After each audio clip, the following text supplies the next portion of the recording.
So millions of us are now facing the prospect of another lockdown, and there's no clarity as to when things are going to change. How should we be dealing with this? What's the best way to approach this? The way I look at it is that we've had almost a year, I would say exactly a year of living with Corona and COVID-19. And I think the only way that we can approach it is if we stop our nostalgia of the previous times, from the previous year. So the December 19 to December 20 has been a complete transformation of life. So I would say that the idea that somehow we can go back to the way life was prior to this particular epidemic, I don't think it's going to happen. Regardless of whether it is still pervasively present and threatening us, I think that the way society has transformed, society has learned new habits, society has, and people have learned new habits. They've become more introspective, they've become more intra-reliant and maybe inter-reliant in terms of immediate family. I have observed that there are fewer fights between family members. I have observed that people are now, full of this realization that whatever they have in their own particular unit is all that they have to fall back upon.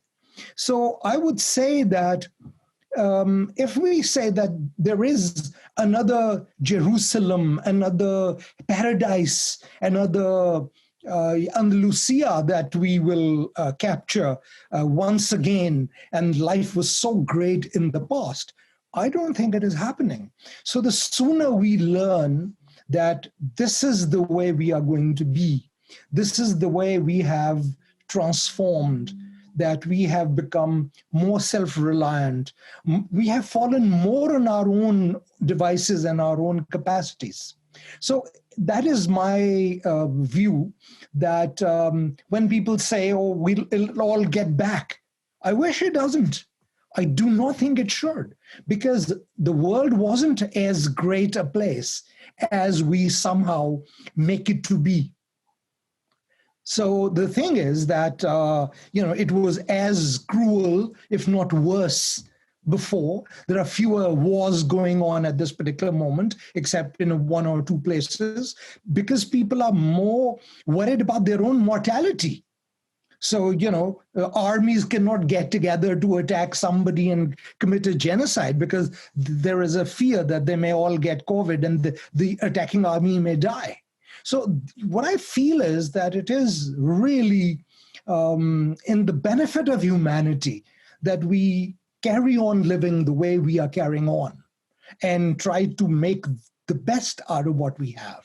Are you not hopeful with medical advances, for example, with the coronavirus injection, that potentially allowing the virus numbers to drop down significantly and kind of normal life starting to resume? I think many people are trying to hope on that. What's your perspective on that? I think there is a hope, yes. But hope is hope, and we all have hopes. But the way I see it is that there are questions about the efficacy of the vaccine. There are questions about its safety. There was this nurse who got it on television, and within 17 minutes, she collapsed. There are other, folk tales, rumors or whatever of the reactions and so on. We do not know what the long-term impact is. There is this mention of infertility for women. Maybe it's totally wrong. We don't know. But all I'm saying is that it is, of course, politically important for people who are in charge to portray that somehow they have come in on that, the charger with the spear and slayed the dragon and all that. I think that that's just like any other hope. People do get flu vaccines. They say 25,000 people die every year. Now, 25,000 is a large number. Some people may die elsewhere, that's only in England. And elsewhere, people may die in greater numbers. We don't know.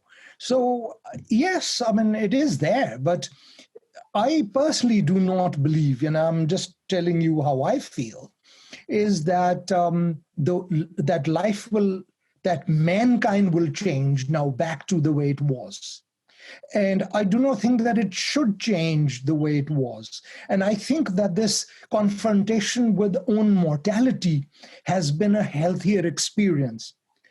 And I do not want people to die, obviously. I'm one of the vulnerable ones, beyond that age group and all that. But what I feel is that facing my mortality every moment makes me a better human being. And I think that it makes other people better human beings. And I think that that has been a boon for humanity, that it came and made this attitude last longer. And if it means that we have to confront mortality to be better human beings, so be it.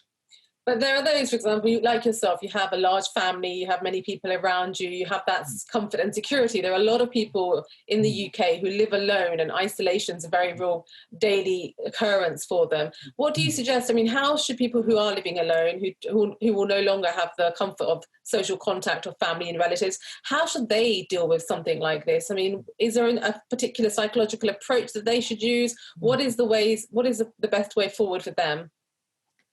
The thing is that the way the current construct of society is, of course, this little transformation that I am talking about is only a few months old. I have this large family because it's per force. Because the kids cannot go out now. They don't want to sort of move out. We all kind of lump together, and so we live in better existence because they can't go out and have all the fun that they used to, and there is no talk of moving away and all that. The thing is that this construct that we have, of people living alone and all that, has been the previous life construct. It is part of the previous way of the way we were living. This has got nothing to do with COVID. COVID has just exposed the weakness of the old system. So what I would say is that if there is to be any human evolution, that's where society must now start looking at these people. These people must start looking at their own selves.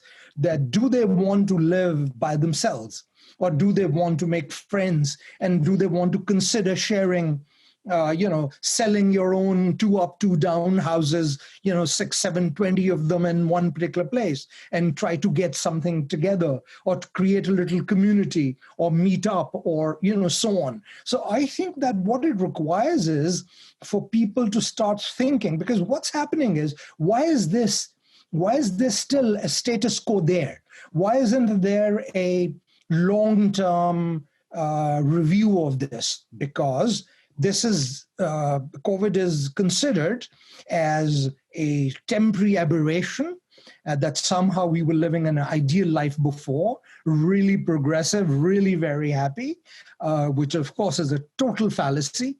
And suddenly this COVID has come and done all this nonsensical effect, and it will go away because science will overcome it. But what we've seen is that we actually were not as happy. There are weaknesses in the system. There are inequalities. There is injustice in every aspect. The ethnic minorities were dying, even in medical and nursing profession. Ethnic minority professionals have died more. The blacks have died more in the United States. Poor communities have died in England far more than other places. So what does that tell us? What does that tell us? That the system that we had established before, anytime it is confronted with a real challenge, a real existential challenge, falls on its face. Okay. So what are some of the new values that human beings are going to emerge with, do you think, that will be very visible once we start getting back to some kind of normal life? That's the thing, that I believe that this should be the normal life. I believe that Not going outdoors, not meeting with others, is that really all good? no, this is not what I'm saying. What I'm saying is that realization that you have a finite time in this world, realization that you could go out and come back with a mortal disease that can finish you in 6 days, 3 days, 14 days, that is a great wake up call for humanity. And I believe that that actually is a most valuable presence to have, because people then start to become humans, mortals. They know that they will die. They can die at any time. So whatever they must do something good, Do you think something more valuable. Do you think this will enhance people's spirituality, their search for deeper meanings in life, as opposed to, you know, shallow, superficial, commercial existence? Exactly. So, how about simple, not necessarily deeper, but as deep or as shallow as helping somebody else, or as shallow or deep as being more charitable, more humane, less cruel, less selfish. So I think that bit, which tells me that this is a life transformation which should persist, if not necessarily as a sword of Damocles hanging on your head all the time, but maybe a thought that it did and it can always happen again. So, I think that education, the curricula, the social attitudes, the interpersonal attitudes must reflect on that. You have a young family yourself. Do you see in your young children a changing mindset, more, as you talked about, more humanitarian thoughts, more charitable thoughts? I mean, they're not as young as you portray them to be. They're in their 30s. So they are, I see a transformation. I see a transformation in terms of care for life, greater consideration, more reflection, a desire not to argue and not to fight, a desire to control tempers and anger, and not be cruel, because you have to be with the same people all the time. So if you have tension going on, obviously it's not healthy. And I think that I've observed, and I've actually commented on that what's happening, guys? I mean, there's so much peace in the house, and there is, and it has come naturally. I'm analyzing it, but I don't think they've analyzed it, but I think they've realized it by themselves, that this is how we have to live. And I see a great deal of consideration all around. I think that frivolous sociability, purposeless sociability is also destructive. That the two lessons, at least, that you can take away from this COVID thing is that, people would gather in a pub and, drink and do this, that, and the other, and then have fights, and, no decent family can go out on the streets of London on a weekend because, there'll be some hooligans spitting at you, attacking you, or whatever. And all that, sort of lack of sense of safety that is prevalent on weekends, especially weeknights. And there is transformation of decent men, boys, and women and girls from dignified people into, I don't want to describe them, what I've seen. So all I'm saying is that what has COVID shown? That you are not less British, you're not less human, you're not less you, Tom, Dick, or Harry, or Zaid, Umar, or Bakr, whatever that you may be. You're not less that. I mean, there is a local pub here and there's lovely food there. You can still book a table and have your steak over there, but with all the, precautions and SOPs and masks and so on. And if there is a waiting list, then you have to wait outside in the car park for a half hour before you get entry. But what does that do? What it does is that it actually creates a change, and that change is of a routine. It doesn't make you less sociable. It doesn't make you less of a human.